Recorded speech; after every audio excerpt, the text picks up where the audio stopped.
하나님의 감동 배우기라는 제목으로 함께 말씀을 나누도록 하겠습니다. 오늘 본문 1절에 보면 너는 이것을 알라라고 이제 바울이 얘기하고 있는데, 여기서 너는 디모데입니다. 오늘 말씀이 디모데 후서인데, 사실 바울에게 있어서 디모데는 제자였기도 하지만 아들같이 여기던 정말로 소중한 존재였습니다. 그 아들같이 여기던 그 제자에게 오늘 알라고 하는 것이 있는데, 먼저 여기서 알라라는 말은 일회적으로 알아라는 뜻이 아니라 지속적으로 알라라는 뜻입니다. 그리고 이 디모데가 목회자였죠. 그런데 이는 이제 목회자뿐만 아니라 하나님께서 이 말씀을 통해서 직분을 맡은 자들이든 아니면 맡지 않았든 어쨌든 하나님을 믿는 자들이라면 반드시 알라라는 것을 말하고 있습니다. 그 알라라는 내용이 보면 말세에 고통하는 때가 이른다고 합니다. 그리고 그 말세에 고통하는 때가 이르는 이유는 하나님의 말씀을 우리가 사람이 올바로 받아들이지 않고 어떻게 보면 자기 멋대로 해석하고 그렇게 했기 때문에 말세에 고통하는 때가 이른다고 합니다. 사실 여기서 그리고 말세라는 뜻이 사실 우리가 조금은 혼돈스러울 때가 있는데, 구약 시대 사람들은 말세를 이렇게 생각했습니다. 예수님 초림 직전, 예수님이 하나님께서 약속하신 메시아가 오시기 직전을 말세라고, 세상의 끝, 역사의 끝이라고 생각했습니다. 그런데 그렇지 않았죠.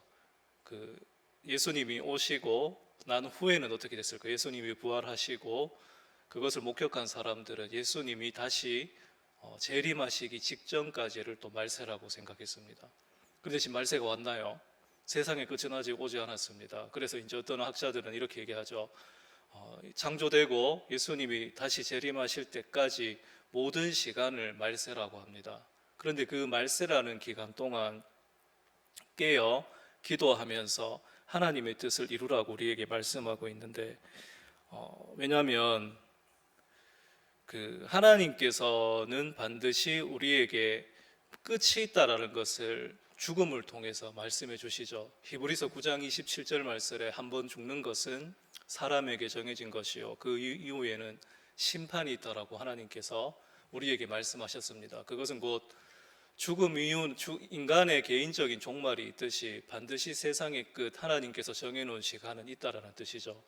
그런데 마치 사람들이 끝이 있는 것을 모르고 천년 만년 살 것처럼 방관하는 자세로 살아가는 사람들이 많습니다. 그리고 또 하나님 말씀을 잘못 이해해서 조급한 마음에 잘못된 이단 사상들을 만들고 또 사이비 이런 것들을 만들어서 잘못 하나님을 아는 경우도 많이 있습니다. 그렇기 때문에 우리가 계속해서 해야 될 것은 하나님 말씀을, 우리에게 주신 이 하나님의 감동으로 쓰여진 이 하나님의 말씀을 어떻게 하면 정말로 이 시대에 하나님 말씀을 말씀대로 증명해낼 수 있을까라는 것을 고민하면서 함께 나아가야 된다는 것이죠. 왜냐하면 우리는 아까 전에 찬양 가사에도 나온 것처럼 정말로 아무것도 아니고 내세울 것 없는 그런 존재입니다. 왜냐하면 우리는 내일 일을 예측은 할 수 있지만 내일 당장 어떤 일이 일어날지 장담은 하지 못하는 존재죠. 그리고 당장 몇 시간 후에 일어날 일도 장담하지 못합니다. 그게 바로 우리죠. 그래서 성경은 우리를 흙으로 창조되었다, 또 어로에 보면 티끌이라고 하죠. 먼지죠, 먼지. 제가 한번 애가 어린이집에서 무슨 우주에 대한 어떤 영상을 보고 왔길래 집에서 한번 유튜브를 찾아서 봤더니 지구의 크기에 대해서 말하고 있는데 우주가 지구의 몇 배가 될까요? 지금 밝혀진 과학자들이 말하는 거는 80조 배라고 합니다. 상상할 수 없습니다. 그런데 우리는 그 지구, 정말로 그 우주 전체를 봤을 때 정말 작은 지구에 사는 그런 한 인간이죠. 제가 예전에 롯데타워인가, 서울에 거기 제일 높은 건물이잖아요, 맞죠? 거기 올라가서 보니까 정말로 사람들은 잘 보이지도 않죠. 자동버스도 정말로 조그맣게 보이더라고요. 그런 존재가 우리인데, 우리가 그런 존재임에도 불구하고 하나님 말씀을 우리 마음에 새기지 않고 살아가면 결국은 어떻게 된다고요? 말세에 고통하는 때가 이른다고 합니다. 그 사실 말세에 고통이 있다고 하는데 오늘 2절부터 4절까지 보면 어떤 일들이 일어나는지 잘 설명하고 있는데 사실 우리가 여기 정말로 친절하게 설명이 되어 있어서 다시 한번 확인해 볼 테지만 우리가 사실 이거 보지 않아도 이미 우리가 살고 있는 생활 속에서 여기에 나오는 내용들 다 경험하고 있고 그리고 온갖 매체를 통해서 전 세계에 일어나는 일들을 보면 정말로 우리가 이렇게 고통 속에서 살고 있다라는 사실을 확인하게 됩니다. 그 2절부터 4절까지 보면 하나님 말씀 없이 살아가는 개인, 공동체, 그리고 사회, 국가의 모습이 어떠한지 우리가 보면 그 2절부터 4절까지 한번 다시 읽어볼까요? 시작. 사람들이 자기를 사랑하며 돈을 사랑하며 자랑하며 교만하며 비방하며 부모를 거역하며 감사하지 아니하며 거룩하지 아니하며 무정하며 원통함을 풀지 아니하며 모함하며 절제하지 못하며 사나우며 선한 것을 좋아하지 아니하며 배신하며 조급하며 자만하며 쾌락 사랑하기를 하나님 사랑하는 것보다 더하며 이렇게 나와 있습니다. 정말로 끔찍한 모습들이 인간의 삶 가운데 다 나타나고 있는데 정말로 2절에 먼저 보면 한 가지만 살펴보면 자기를 사랑한다고 하죠. 그런데 사랑하는 것 자체는 문제가 되지 않는데 잘못된 자기 사랑이죠. 그로 인하여서 돈의 가치를 또 이렇게 왜곡시켜서 또 사람들을 속이고 심지어 죽이고 그렇게 해서라도 자기가 원하는 것을 채우려고 하는 그런 시대를 인간이 살고 있는 시대는 계속 그러했습니다. 그런데 더 문제가 되는 것은 5절 말씀인데 경건의 모양은 있으나 경건의 능력은 부인하니라고 나와 있습니다. 그러니까 여기서 이제 경건이라는 것은 하나님을 믿으면 당연히 나타나야 되는 것과 연관되어 있는데 그러니까 경건은 하나님을 믿는 사람과 뗄래야 뗄 수 없는 관계죠. 그러니까 하나님을 믿으면 물론 당장 그렇게 되지는 않겠지만 하나님을 믿는다면 우리의 삶 속에서 하나님의 말씀이 증명되어야 합니다. 그런데 우리가 하나님 말씀을 제대로 묵상하지 않고 잘못 해석하고 적용하게 된다면 경건의 모양만 있고 경건의 능력은 부인하는 자들이 됩니다. 대표적인 예가 이스라엘 백성들이죠. 이스라엘 백성들 출애굽한 후에 하나님을 믿었습니다. 그래서 정말로 수없이 많은 제사를 드렸고 예배를 드렸죠. 그리고 예수님 시대에 왔는데 어떻게 됐나요? 성전에서 출애굽 이후부터 광야에서 예배드리고 성전에서 예배드리고 그리고 신약에 오면 회당에서 전부터 예배를 드리고 수없이 하나님 앞에 예배로 나아갔습니다. 그런데 결과가 어떠했나요? 예수님을 십자가에 못 박았습니다. 경건의 모양은 있었습니다. 지금으로 말하면 수없이 하나님 앞에 예배를 드리고 수십 년 동안 예배를 드렸는데 그들이 만든 것은 뭘까요? 알맹이 없는 껍데기밖에 없었습니다. 그들이 만든 것은 유대교였습니다. 그곳에는 진리가 있을 수가 없었습니다. 물론 그 속에서도 새벽 말씀이죠. 오늘 새벽의 말씀처럼 아리마대 사람 요셉처럼 그리고 예수님이 시신을 이제 장사 지낼 때 또 도와준 니고데모처럼 그리고 마리아도 있고 하나님께 집중하면서 예수님을 기다리며 하나님의 뜻을 구하며 살아갔던 사람들도 있지만 그들이 잘못 하나님을 알았기 때문에 많은 대부분의 유대인들은 유대교에 빠져 있었고 그래서 경건의 모양은 있었지만 사실 경건의 능력은 없었습니다. 그래서 오늘 바울이 디모데에게 이렇게 얘기합니다. 경건의 모양은 있으나 5절에 경건의 능력은 부인하니 이 같은 자들에게서 내가 돌아서라라고 좀 강력하게 말하고 있습니다. 왜냐하면 우리가 경건의 모양만 있고 경건의 능력을 부인하면 어떻게 될까요? 2절에서 4절에 나온 내용대로 우리가 살아가게 됩니다. 그래서 경건의 능력은 찾아볼 수도 없고 경건의 모양을 갖추면 갖출수록 하나님과 멀어지게 되어서 어느덧 나도 내가 모르는 사이에 알맹이는 없고 하나님 말씀은 없고 껍데기밖에 없는 신앙이 될 수밖에 없다라는 거죠. 그래서 우리가 좀 계속해서 좀 조심해야 되는 게, 우리 자신이, 예수를 주라 고백하는 우리 자신이 하나님의 말씀을 잘못 알면 안 되고, 그리고 특별히 목회자들이 거짓 교사가 되면 안 된다라는 거죠. 왜냐하면 오늘 바울이 디모데도 이제 목회자죠.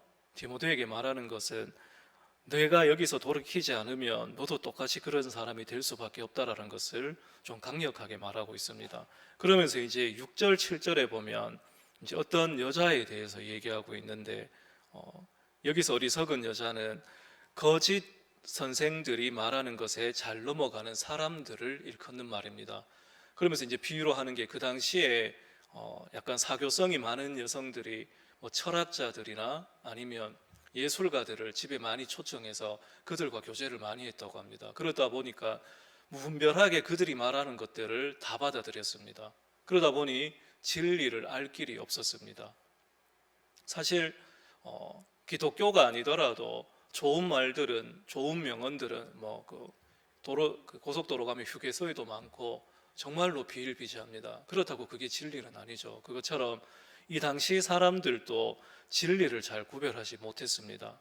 그래서 거짓 선생들이 얘기하는 것들에 마음을 빼앗기게 되었고 그것을 따라가게 되었죠. 그런데 조금만 우리가 살펴보면, 우리가 거짓 교사들의 말하는 것들에 자꾸 마음이 끌리고 그것들을 추구하는 이유가 뭘까요? 우리 안에 진리가 거하지 않고 우리 욕심에 합당한 것들을 그들이 충족시켜 주기 때문에 넘어가는 것이죠. 그래서 하나님의 말씀이 정말로 중요하다는 것을 말하고 있습니다. 왜냐하면 7절에 이렇게 말하고 있습니다. 항상 배우나 끝내 진리의 지식에 이를 수 없느니라. 정말로 항상 배우고 끊임없이 배웁니다. 그런데 끝내 진리의 지식에 이룰 수 없다라고 말하고 있습니다. 그래서 우리가 늘 경계해야 되는 것은 거짓 가르침. 사실 예수님 당시 유대 종교 지도자들은 자신들이 거짓 가르침을 하고 있다고 생각하지 않았을 거예요. 그런데 돌아보니까 지금 우리가 성경을 보면 어떻게 나와 있나요? 그들이 가르친 것들은 다 거짓 교사들과 별로 차이가 없다라는 것을 이제 성경이 증명해 주고 있죠. 우리가 하나님 말씀에 올바로 귀 기울이지 않고 살아가지 않으면 어떻게 되냐면, 또 8절에 그런 내용이 나오는데 얀네와 얀브레라는 사람이 나옵니다. 이 사람들은 그 출애굽기에 보면 나오는데, 출애굽기에는 이름이 나오지 않습니다. 그냥 마술사라고 이렇게 나와 있는데, 이 사람들이 10가지, 하나님께서 이스라엘 백성들을 출애굽하기 위해서 10가지 재앙을 이제 애굽 땅에 내리셨는데, 그 10가지 재앙을 이 사람들이 어떻게 해석했냐면 자연재해라고 그냥 해석했고, 그냥 우연히 어쩌다가 일시적으로 일어난 현상으로 해석했습니다. 왜냐하면 그들은 하나님의 말씀을 몰랐기 때문이죠. 그런데 10가지 재앙은 하나님께서 계획하신 일이셨고, 하나님께서 말씀 약속하신 것들이 이루어진 것이죠.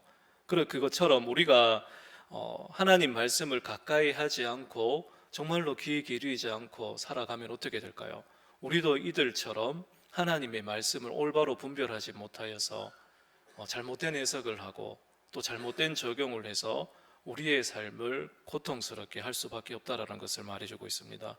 그래서 바울 당시에도, 또 바울이 살았던 그 전 출애굽 시대가 한 바울 살았던 때부터 한 약 1400년 전이죠. 그리고 지금 또 여전히 하나님의 말씀을 가까이 하지 않는 모든 사람들은 하나님의 뜻을 분별할 수 있는 능력이 없습니다.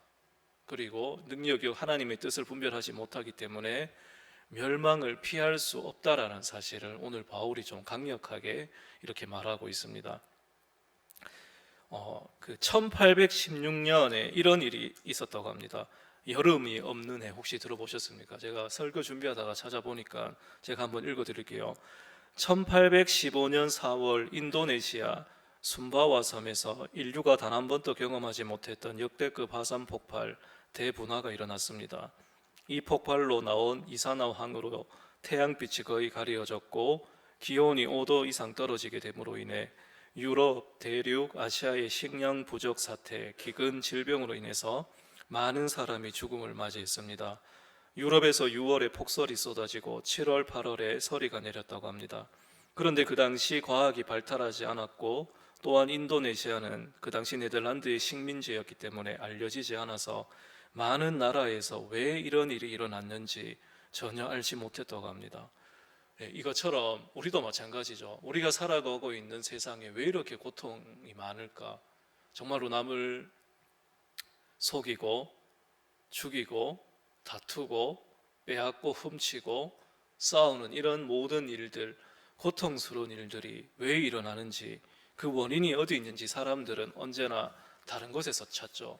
그래서 뭐 교육의 부재라고 하기도 하고, 물론 교육도 해야 됩니다.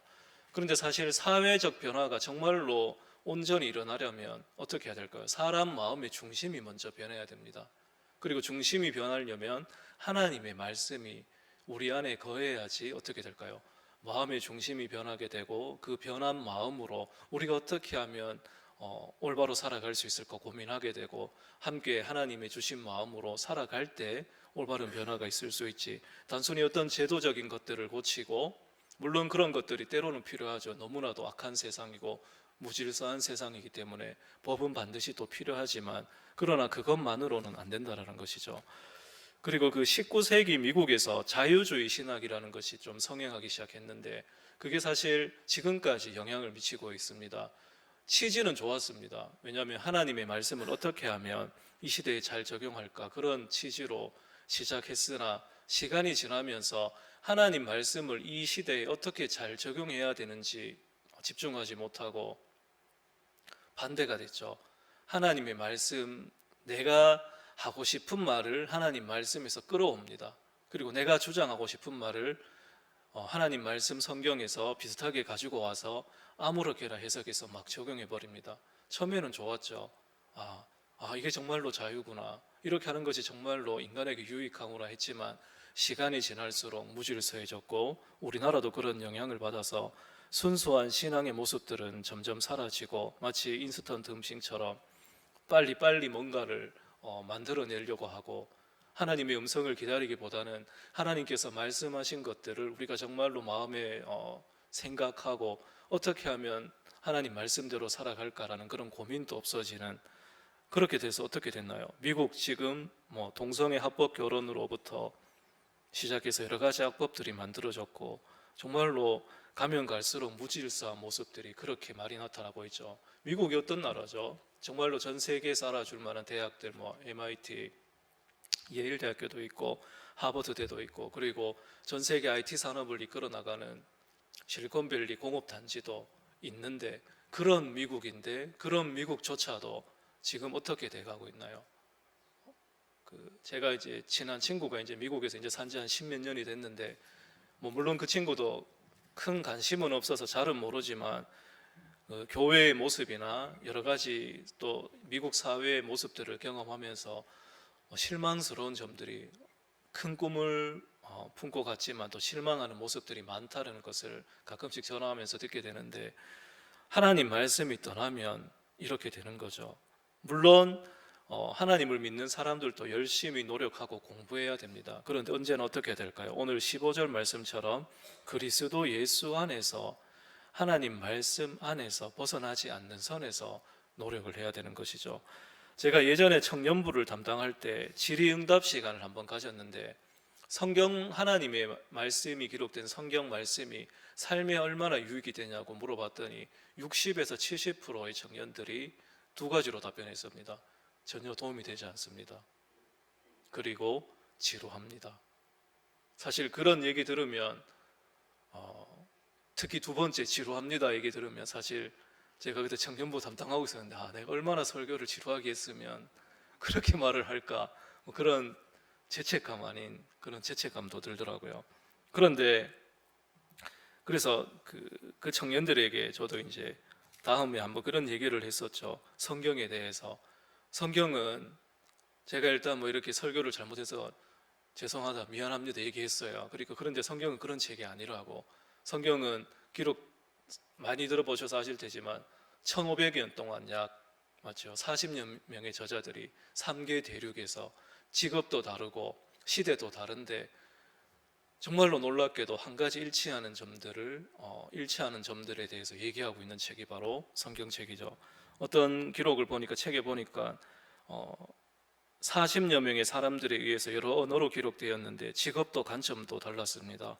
어부, 군인, 목자, 왕의 술 맡은 자, 의사, 세리, 천막 제조자 등 감옥에서, 궁궐에서, 광야에서 기록되었고 또한 수많은 주제를 다루고 있습니다. 그런데 통일성이 있습니다. 마치 땅속 깊은 곳이 연결되어진 것처럼. 정말로 놀랍죠. 다들 다른 시대 사람이고 한 번도 모여서 사전 모의를 회의도 한 적 없는데 통일성이 있습니다. 그런 책이 성경책입니다. 그리고 존 비비어 목사님이라는 분이 무엇이 선인가라는 책을 쓰셨는데 그 책 내용에 이런 내용이 있습니다. 1900년 중반 피터 스토노 교수가 과학이 말하다라는 책을 출판했다. 이 책에서 그는 확률의 과학으로 그리스도의 예언들을 논했다. 스토너는 12개 반의 600명이 넘는 과학도로부터 결론을 이끌어냈다. 그는 그들이 발견한 사실들을 조심스럽게 따져보고 데이터를 더 정확한 것으로 만들기 위해 여러 부분을 편집했다. 그들의 첫 평가에는 예수 그리스도에 관한 다음 8가지 예언들이 포함되었다. 시간 관계상의 첫 번째랑 마지막 번째만 얘기하겠습니다. 첫 번째, 그리스도가 베들레헴에서 태어나신다. 그리고 마지막 8번째, 그리스도는 십자가 처형을 당하신다. 계속 이야기하기 전에 확률에 관한 것만 말하자면 먼저 우리가 노란색 테니스공 9개와 흰색 테니스공 1개를 가져다가 20m 양동이에 넣어 섞습니다. 그런 다음 사람의 눈을 가리고 양동이에서 공을 하나 잡으라고 합니다. 흰 공을 잡을 확률은 10분의 1입니다. 그런데 예수 그리스도의 예언 8가지에 대해 다음과 같은 결과가 나옵니다. 1경분의 1 확률이 나옵니다. 대단하죠? 1경분의 1입니다. 그러니까 1경에 해당하는 동전, 우리가 헤아릴 수 없는 그 동전 속에서 하나 정확하게 잡아내는 게 예수 그리스도의 예언 8가지에 대한 결과입니다. 성경은 이 정도로 정확하죠. 제가 이게 얼마나 대단한 건지 보니까 로또 1등 확률 걸릴 확률이 814만 5,060분의 1이라고 합니다. 비교도 안 됩니다.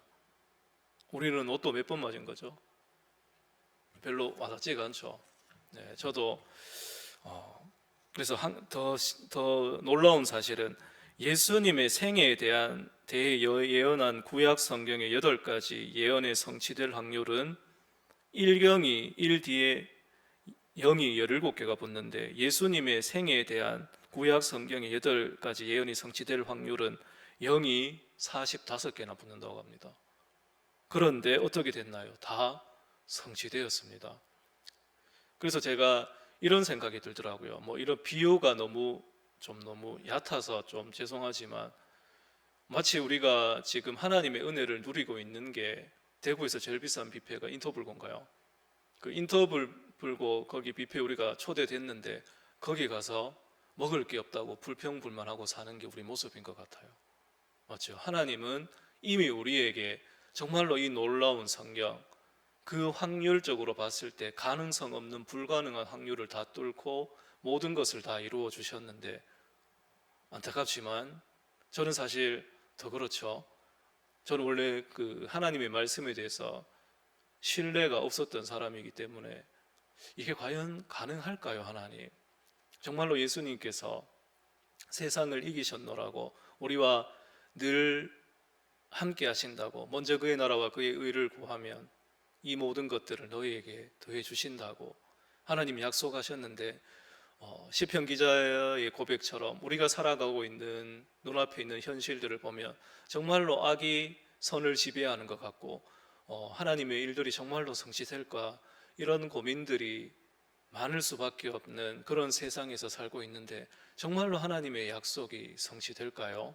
이런 의심이 많이 들 때가 있죠. 그런데 이 무엇이 선인가라는 이 책에서는 그 의심을 잠재워버리는 그런 연구를 했고 그 결과를 발표했습니다.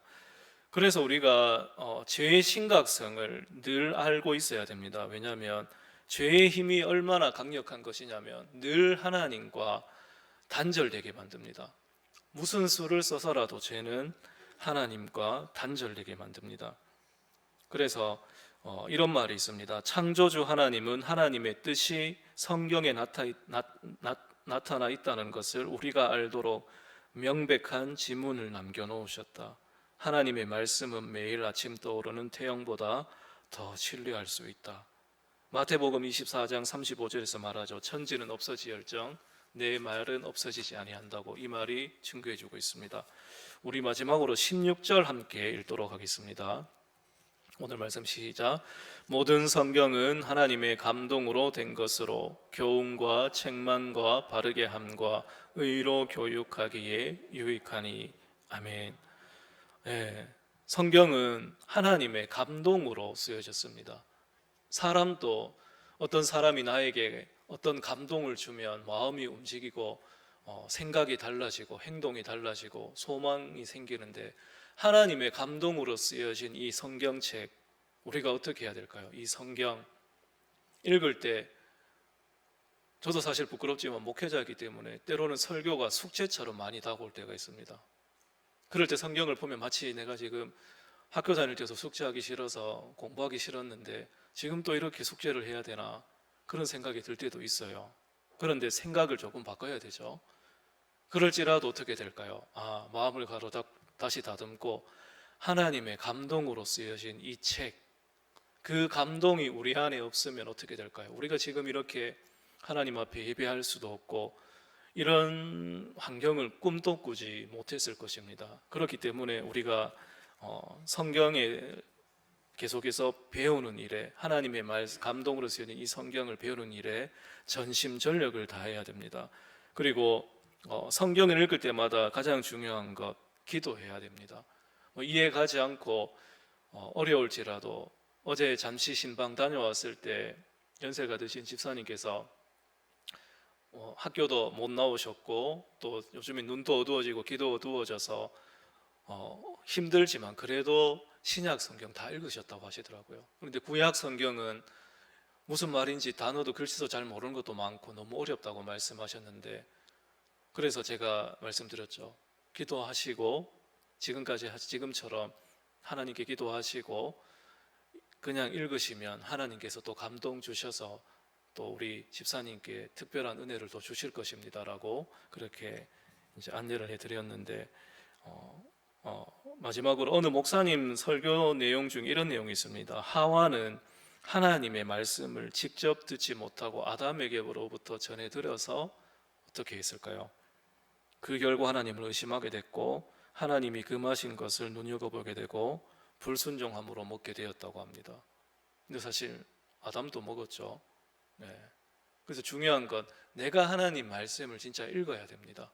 성경을 가까이 하고 이해가 가지 않더라도 하나님의 감동으로 기록된 이 성경을 내가 매일매일 하나님 말씀에 하나님 감동을 읽으러 나아갑니다. 하나님 잘 모르지만 그럼에도 하나님께서 또 오늘 나에게 주시는 하나님의 성경 말씀 감동이 있을 줄로 믿습니다라고, 그렇게 성경을 가까이 하고 계속 배우는 자세로 나아감으로써 지금 또 하나님께서 우리에게 감동을 주시고 우리에게 크신 은혜를 주시기 원하신다는 사실을 기억하시면서 우리 하늘다문교회 모든 성도님들이 하나님의 말씀을 가까이 하고 배움으로써 하나님의 감동이 삶에서 넘쳐나는 삶이 되시기를 주님의 이름으로 축원합니다. 기도드리겠습니다. 하나님 아버지, 오늘 말씀을 통하여서 하나님의 감동으로 쓰여진 이 성경을 우리가 가까이 하지 않으면 결국 말세의 고통을 당하는 때에 일어나는 일을 겪을 수밖에 없다라는 것을 돌아보게 됩니다. 하나님, 우리가 하나님 말씀의 홍수 시대를 살아가고 있습니다. 하지만 그 홍수 속에서 정말 우리가 하나님 말씀을 얼마나 사모하고 있고 또 하나님 말씀을 알려고 또 얼마나 진지하게 고민하고 또 읽으려고 하고 있는지 돌아보게 하여 주시고, 하나님의 감동으로 쓰여진 이 성경을 늘 가까이 하고 배움으로써 교훈하는 것들은 또 받아들이고 책망받을 것들도 받아들여서 우리의 삶이 하나님의 감동으로 넘쳐나는 복된 삶이 될 수 있도록 하나님 인도하여 주시옵소서. 감사드리며 거룩하신 예수님의 이름으로 기도드립니다. 아멘.